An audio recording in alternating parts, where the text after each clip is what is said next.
Hello and welcome to a very special episode of Fully Charged Plus podcast. I'm Robert Llewellyn. I'm going to ask you a very special favour for this week, and it's not a very big favour, it's an easy one, but it's a favour nonetheless. Can you please share this episode? Really send this episode out on your FaceTubes, on your Witch apps, on your Instagraphs, and whatever you use, your TokTiks, all those.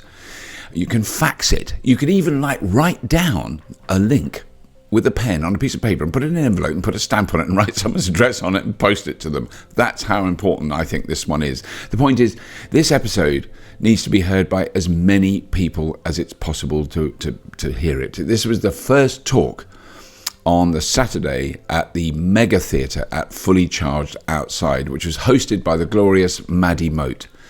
And she talks with a really special panel about what you can do to help change the world, to stop burning stuff, to start finding alternatives to the drill and burn mania that still grips the world. But before we begin, don't forget a quick word from our wonderful sponsors, My Energy.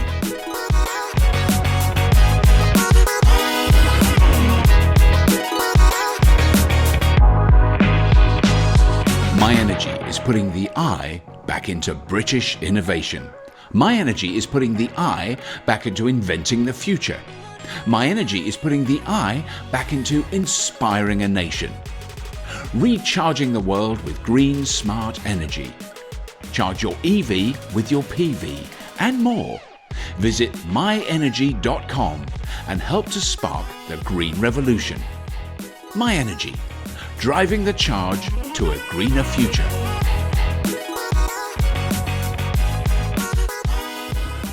Good morning, Mega Theatre! How are you all?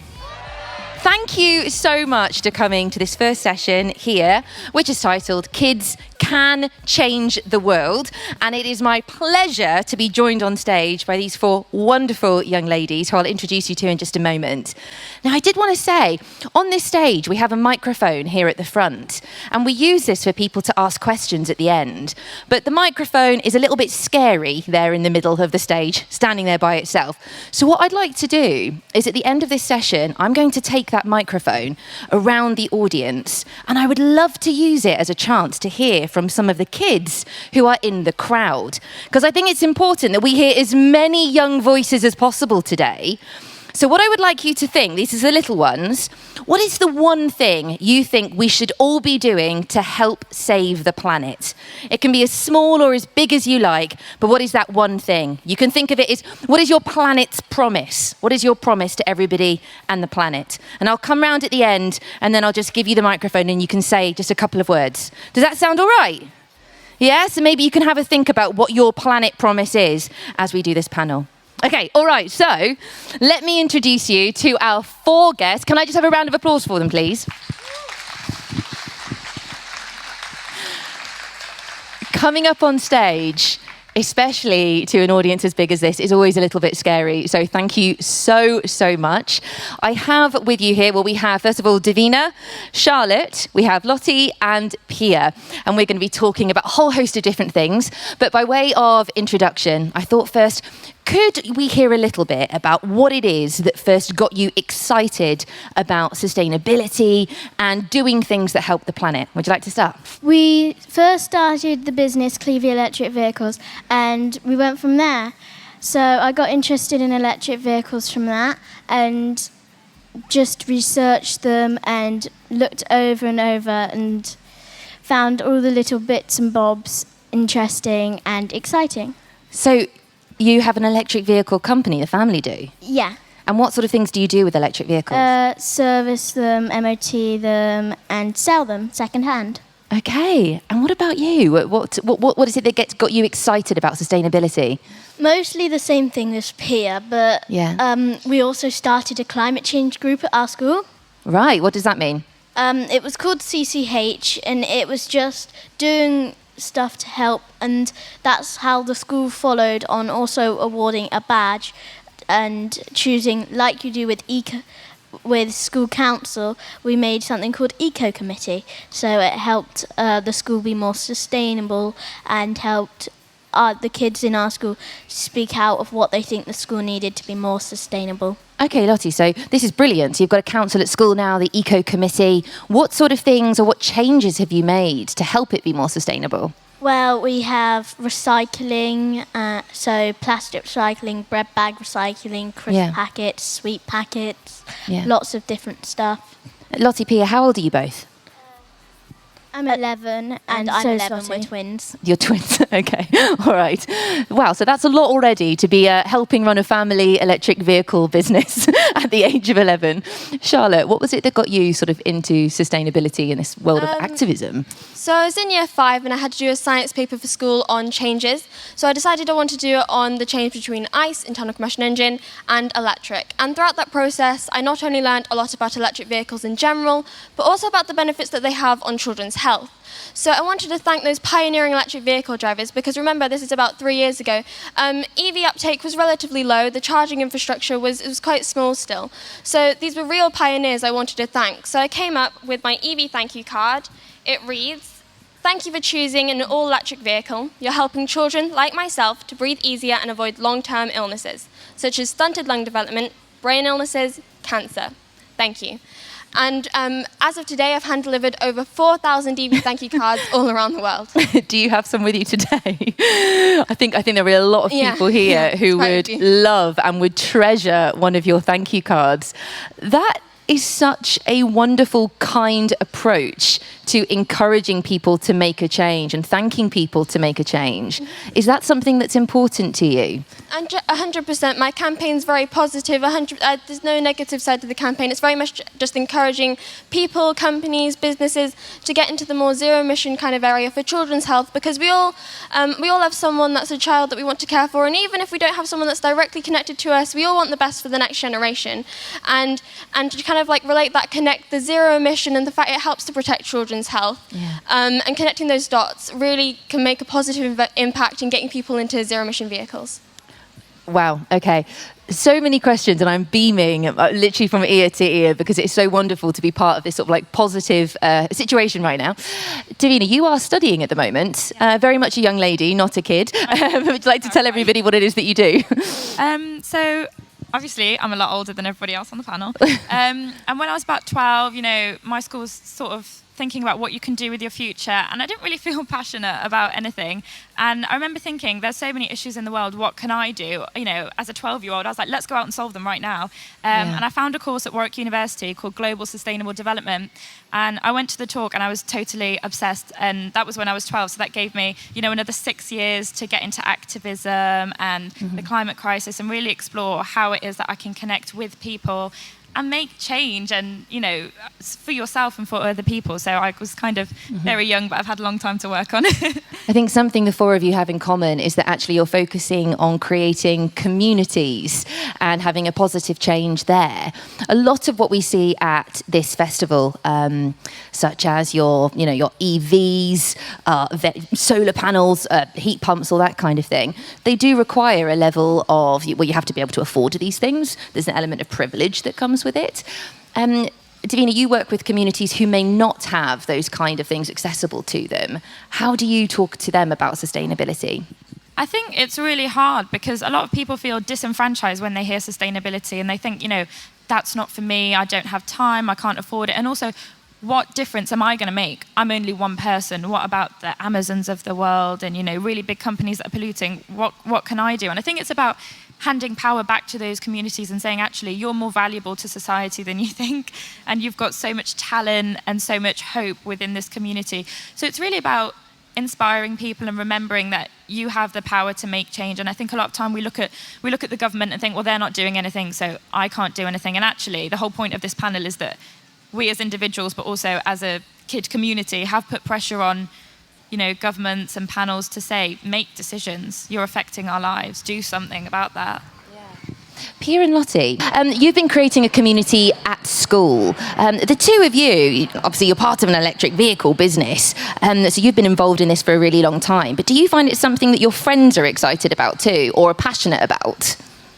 I find that they're really interested in it, but they don't really have time to explore it. So I go to talk to my friends about how they can help, and one of my closest friends, she's been recycling for ages, and I talked her into doing that and everything. So I was just talking to my friends, and that made them who they are about being clean and stuff. But I think that's important, just talking. I think we forget that talking, communicating, and just sharing stories, especially positive stories, is the first step to making change. We have to be open to these conversations, and we have to be open to listening to people. So that's brilliant.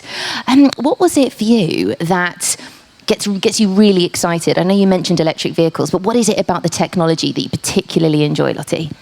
I like that it's just so new, and most people really don't understand. I like talking to them to make them understand what it is that we understand about electric vehicles and renewable energy and how we like it so much.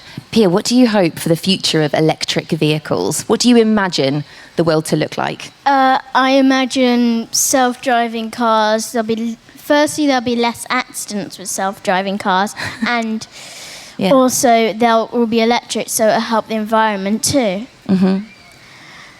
Would you like a self-driving car yourself? Obviously. It would be super cool. Lotte, would you like one?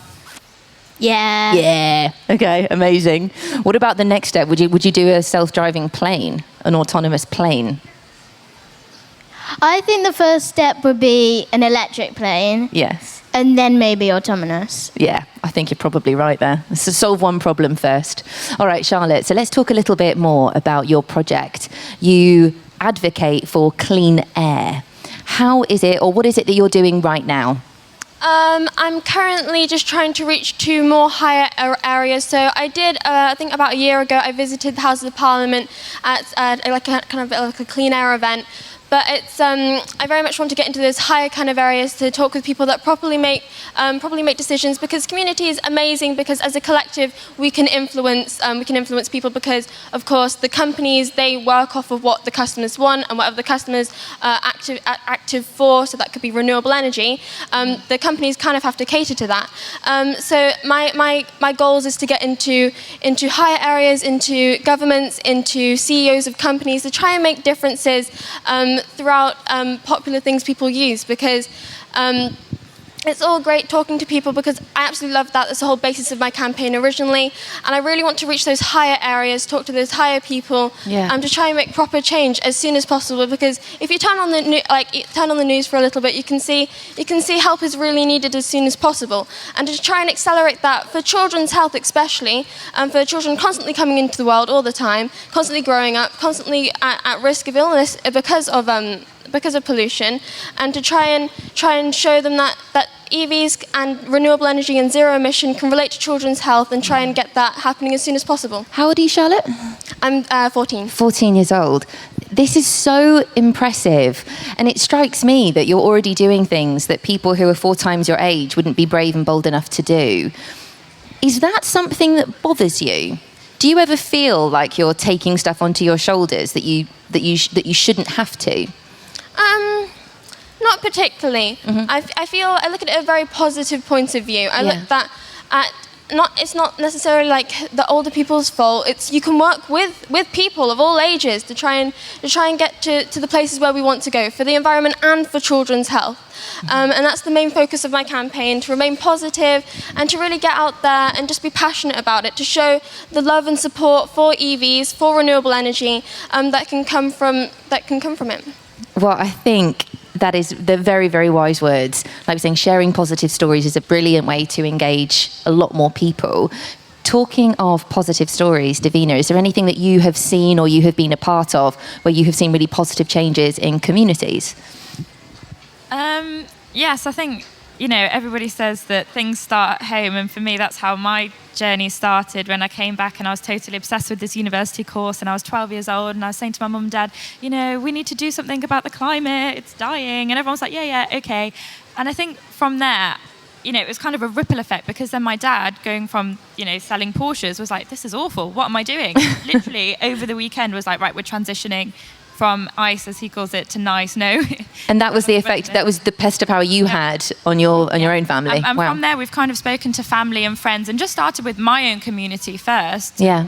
really build it up and make sure that people are realizing the benefits of EVs and realizing the benefit of supporting your community, recycling, all those little changes. And I think the most important thing is small and sustainable change. Don't change your whole life overnight. It won't work. Yes. All you need to do is make a little change and think, I can stick with this. And then when you're comfortable, move on to the next one. And I think if everybody does a little bit, that's where community power is at its greatest, rather than thinking, I'll leave it to somebody else to do it, because absolutely we are somebody else. So yeah, and I think that's true. I think we can all make small sustainable changes, as well as we need massive imaginative thinking to come from big companies and people who are in charge. But small sustainable change, of course, that's going to help. So on that note, Pia, what do you think? What's one small sustainable change that we could all do at home? Recycling. I love that you're into recycling. Yeah. So what do you suggest? We need to have different bins. We need to just take it more seriously.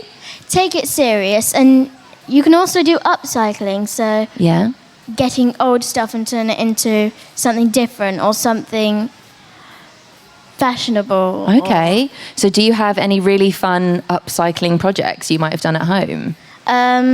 Lottie, chip in if there's anything that you can think of as well. I did a mood board. Okay. Out of an old cardboard box. Nice. And can you think of any upcycling projects you've done? I've made a bag out of an old shirt. Yes. I've done that one myself. It's quite good fun. Yeah, and the shirt had pockets, so it's like a really good bag because it's got pockets in as well. Nice. I turned a plastic bottle the other day into a tiny little composter, which I thought was super cool. So I had two plastic bottles. I thought, what am I going to do with these? One became a composter, and the other one has become a water butt in the garden, and it just collects water so I can use it to empty onto my houseplants. So there you go. Even something like a plastic bottle that would usually go in the recycling, maybe you can use it for something else first, hey? And we also listened to your channel you did over COVID, and we made the Shoebox solar panel heater. Did you? To make s'mores. Well, as you brought it up, I will just push it a second. Thank you. I mean, as you all asked, my partner Greg and I, we started a live show over the summer, over lockdown really, called Let's Go Live. And every project that we put on Let's Go Live, as well as trying to teach young people about science, the idea was that you should be able to do it using things that you already have around the house. And a lot of these little projects, craft projects, were to do with the environment and sustainability. And what the girls are kindly talking about now is that we made a solar oven out of a pizza box and some silver foil. And amazingly, it works pretty well to melt some marshmallows on a chocolate biscuit. Did you try it? Yeah. Was it good? Yeah. Yeah. And did it help to learn about solar panels and solar energy? Yes. There we go. So there you go. Everybody, there's a reason to get pizza and make s'mores at home. You're welcome. Education. Okay. Charlotte, what do you hope, for you, what does the future look like? If you could imagine or like give us a picture of the future. Well, in the near future, I'm thinking for combustion technologies to be replaced by zero-emission alternatives, which may not be available as such today, but to really motivate companies to come up with techniques that can work for that. And then also, say in the more further away future, for things to be more renewable. So say I visited Zero Avia, which is a they do hydrogen planes. They use all renewable hydrogen, specifically renewable hydrogen because it's not all renewable, unfortunately. Right. But renewable hydrogen, renewably sourced hydrogen for planes, and try and progress them into bigger planes because they're quite small at the moment, but try and get like different areas where at the moment it's just, say, electric vehicles, which is of course wonderful, helping to protect children's health, but maybe spreading that across to say like energy sources to like use those kind of things, or planes, or more abstract things, as well as cars as well, because they are a main source of transport for most people, and to try and spread it out across the world in many different kind of ways to make it renewable and zero emission. Yeah. Girls, I think there are a lot of young people at the moment who feel really, really passionate about helping the planet, saving the environment. So much so that we've seen huge strikes. There have been marches. People have taken to the streets to say what they believe. And promote positive messages. Has this been something that you've noticed in the past few years? Have you noticed a change of young people and their opinions? I've noticed the change specifically at school in that because many of my peers know about my campaign because teachers know about it and they've shown the class and stuff like that. And they're definitely passionate about it. In terms of like these amazing girls here, in terms of getting up on stage and talking about it, can be quite nerve-wracking for many people in general. Yeah, and me. especially children, especially children of mine, older and younger. And to try and they definitely have opinions, they're definitely passionate about it, they're definitely excited for the future. In terms of coming up with big campaigns and different things and talking on stage, that's a lot for anyone to do, especially a child, and very much in their own kind of area. But for sure, say if someone gave them a platform to talk, maybe on a more private setting, like I had an idea for a YouTube video for my YouTube channel, which is Evie, thank you. Evie, what was that? Evie, thank you. Evie, thank you. Got to link that in there. You know? No, just go promote it. Do it. Evie, thank you. Check, subscribe, like, and comment. Thank you. And where I'm thinking about doing a series where I give children my age, younger and older, a platform just to talk, even just to another child, about their opinions on zero-emission electric vehicles, to try and get them to have more of a voice, even if it's like speaking on stage is a bit too nerve-wracking, a bit much, especially considering do a campaign for me especially, it takes up a lot of my time. I'm not complaining at all, I'm very, very passionate about it. No, cool. But it takes up a lot of my time. It's basically just school or campaigning or playing violin, or basically that's like my whole schedule. Right. And a lot of people say they have football or their own private interest as a child, which is completely normal. Yes. Yeah. And running a whole campaign might be a bit too much for them. So say like giving them a smaller, more private voice to say what they really think, because I know for a fact that children my age are very opinionated on the fact that they want this to happen, as EVs have gotten quite a bit of publicity, especially around young people as well, super hyped about it. And for them to get a voice, and I know they all have a voice to do with it, to get it out there, it would be extremely powerful as well. More wise words from Charlotte there. But I think what you've pointed out is something really key, is that often we can all feel a little bit helpless because these are such big topics, huge changes need to happen. And it feels like if we're not standing on a stage shouting or being an activist, that maybe we won't make a difference, maybe we're not doing enough. But actually every time we talk to somebody, every time we have that or share that positive story, like you say, that person might then go and tell another 2 people. That person might then go tell another 2 people. And it works in a big chain. Exactly, with children as well, because say if a child learns anything anywhere, who's the first person they're going to tell? It's most likely their parents. Yes. And so if they're learning about zero emission or electric vehicles, say at school from a friend, from another child, anywhere, it can have a huge impact. Say if they go home to their parents who'd be like, Mummy, Daddy, I found out this about electric vehicles or this about renewable energy. What are you going to do? Do you want to buy an electric vehicle? Because it helps to protect my health. It's very much a powerful message coming from a child, and for sure that's something that maybe in education, maybe at schools and things like that, to maybe push electric vehicles, to push renewable energy. From a school's point of view as well, if schools have assemblies on it, it could definitely have a big impact on the younger generation. It's interesting to me that you that it seems like health is a big driver for you. It is the health of young people, whilst others would assume that actually it's the health of the planet, or it is the environment that needs protecting. Daveena, do you feel that it should be that one has more impact than the other when you're talking to certain people? I think everybody has something that's important to them. I think there's so many different factors to take into consideration, but what's important is that you find something that matters to you, whether that's the health of you, the health of the planet, whether you want to be able to live in the UK and have an actual summer rather than climate change ruining it and it's raining all the time. Find what's important to you and go and make that change, because I think some people, you could say, I could never do what Charlotte does because I don't love EVs. Well, don't do that then. Do what makes you happy and passionate, and take that with you. And I think the point that you were making earlier about people being really passionate about sustainability, I think that's true, but I think young people are also angry. We're growing up and everything is just sort of coming crashing down around us. And I think that's part of what I've noticed in my peers. I'm 21.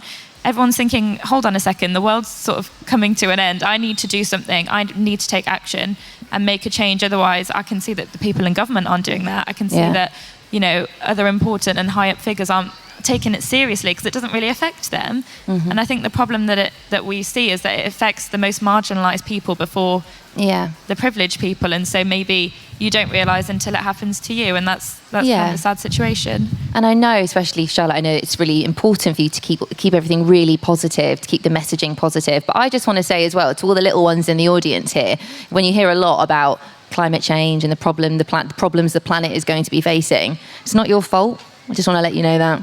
It's not your fault at all. And actually, we all need to work really hard together to just make things a bit better for the planet and everyone living on it. I just think that's an important thing to know.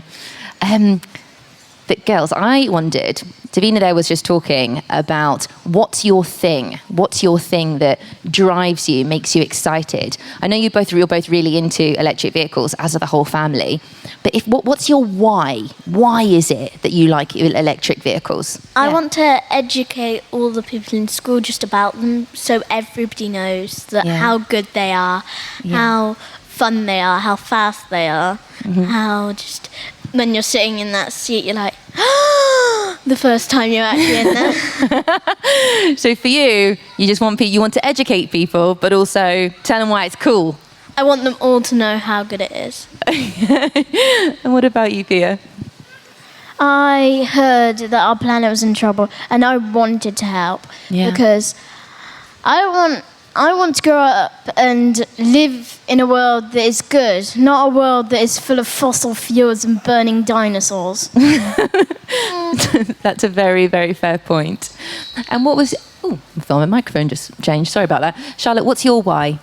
As I've said a little bit before, it's mainly just children's health and the fact that so many illnesses like asthma, cancer especially, so many types of cancer, things that children possibly didn't have to have before fossil fuels came into the picture. It's really just trying to remain positive about the fact that going electric can help children's health, can prevent illnesses, can prevent even further illnesses. Who knows what happens, say if one day a new illness comes up and we've struggled to find a cure. Many things can happen, and in terms of just trying to remain positive about children's health, this is an option, renewable energy and zero emission can help children's health, to remain positive about the fact that there's optimism for children's health, and that it's a real drive for many people. And lastly, Daveena, for you, what is your why? Why is it you do what you do, or why you continue to do what you do now? In short, I would just say I love people, and I want everybody to feel like they have power to make a change. And I know that sometimes we feel like the world is really unjust and that it's not fair. So I want to help. I'm very privileged. I'm here sat on a stage with you talking about things rather than experiencing those things. So I'd like to make a change for people who are perhaps in a position where they just need some support and a platform to voice. Absolutely. Can we just give a round of applause to my panellists, please? Now, woo! I said at the beginning of this session that I was going to come down into the audience and try and get some little sort of sound bites from some of the younger members, or should I say aliens, because most of you are looking like little aliens right now. So I'm actually going to come down and do that. Are you four okay to stand up here, stay up here and listen? Okay, Yep. Don't mind me. I feel like Freddie Mercury. Okay. Right, so I'd like to hear some planet pledges or little promises, words from the little ones in the audience that can tell the rest of us little things we can all be doing right now to make a difference. So who's got something they want to say? Do you have anything, any words? Yeah, do you have anything to say? I think we should help to make electric cars more affordable for people who want to use electric cars but don't have enough money to. Well, that's brilliant, isn't it? Round of applause for that one. Fantastic. Who's got some more? Yeah, there's one over here. What's your name? Here's James. What's your pledge? I think all new houses should be built with solar panels. I agree. Round of applause. So obvious. Okay, who else? Has anyone else got something they want to say? I've got one over here. Hiya. What's your name? This is Emily. I think that we should use more electricity in things like cooking, and when it comes to like shopping bags, just making them like out of cotton and renewable things and reusing things instead of plastic bags, because then they go straight into the ocean and reusing plastic bottles, just doing that. Brilliant. So we're looking for alternatives and reusables. Well done. Got one over here. Hello, little alien. Hello, I think that we should try to less use plastic, like plastic bottles, so then animals in the sea don't get killed, because I quite like animals in the sea, especially dolphins. Me too, especially dolphins. Yeah. All right, there you go. Less plastic all round, I think. Hello. I think we should use electric cars more because then we're not using fossil fuel as much, and electricity can be used by the sun and water, so and fossil fuel can really hurt the environment, so I think we should use electric cars more than diesel and other cars. What do we think to that? So more renewable energy, less diesel cars. Hello, what's your name? Ryan, how old are you? This is Ryan, who's 6. I'm going to get rid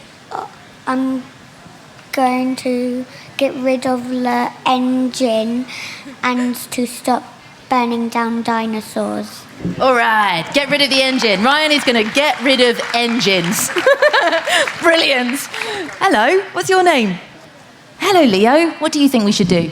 I think my family, we want to buy an electric car so we can use the energy from our solar panels so we don't use the electric from our house, so we can charge our car without using the power from our house. And how old are you? 5. 5. Thank you. With an understanding of how you can charge a car with a solar panel. Hello. Go litter picking when you've put your rubbish on the floor. And what was your name? Reuben. And how old are you? 6. Reuben, 6 years old. Think we should do some litter picking. Was also going to say litter picking. Also going to say litter picking. There we go. Brilliant. Thank you so much. Hello. My promise is that I will never buy a car that burns fossil fuels. That's your promise. Well, that's brilliant. Thank you so much. If that's something you can do and that's available to you, then brilliant. Hello. Grace? Yeah, I saw it on your cap. I think if we just get rid of all the single-use plastic and get like reusable water bottles and things like that, I think we could reduce all the lots of litter that's happening. That is a brilliant one. Round of applause for Grace, please. Fantastic work. All right, making my way back down to the front. We've got one here. I'll take 2 more from over there. Mainly recycling. Recycling. Just more recycling. You're with Lottie and Pia. They love recycling too. Fantastic. Great work. All right. What's your name? Leo. To plant more trees. Plant more trees. Yes. Round of applause. It's so easy for us to sort of, take on these new technologies and to innovate, but actually the trees are our friends. We kind of need them to help us out, really, to help take some of the carbon dioxide out. All right, I haven't done you over here yet. What's your name? Elodie, what do you think we should do? Before we put things in the bin, we should think if we can make something out of it. So we should try to reuse and recycle things first. Brilliant one. That was Elodie's thoughts. All right. We've already spoken. Okay, no, one more. Less laws on smaller electric vehicles like Segways and electric scooters. Less laws on smaller electric vehicles. And what was your name? Dennis. Den. 12. 12 years old. Wow, about that. Can we have a huge round of applause from all of the kids in the audience? I'm going to give this microphone back. Yeah. What did you think of that?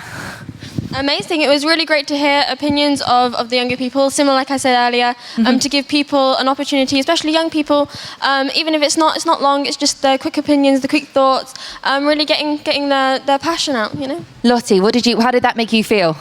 It was really good. All of you are so brave just to talk to Maddie so freely. And Pia, what did you think about some of those?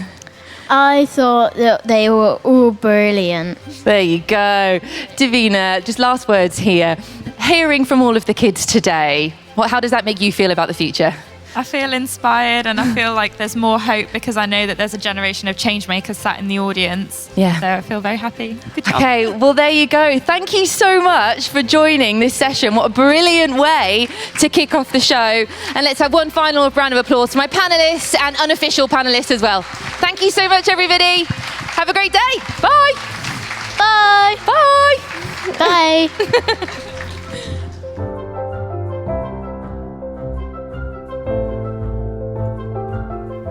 Now, thank you to all the panellists at this session at the Mega Theatre at Fully Charged Outside. It was amazing. And indeed, to everyone, hundreds, in fact, of people who agreed to be on stage at the various stages at Fully Charged Outside this year. It was an amazing event. And there's another one coming next year, but I'm not going to talk about that now. So don't forget to subscribe to this podcast, and why not leave us a 5-star review at the same time? And why not write a review about how good this particular session was? And as I said at the beginning, please do share it with anyone that you've met, talked to, listened to. Anyway, our intention is to release more of these episodes on Fully Charged Plus and exclusively to our Patreon supporters and YouTube members. So watch out for those coming over the next few weeks and months. And that's it. If you have been, thank you for listening.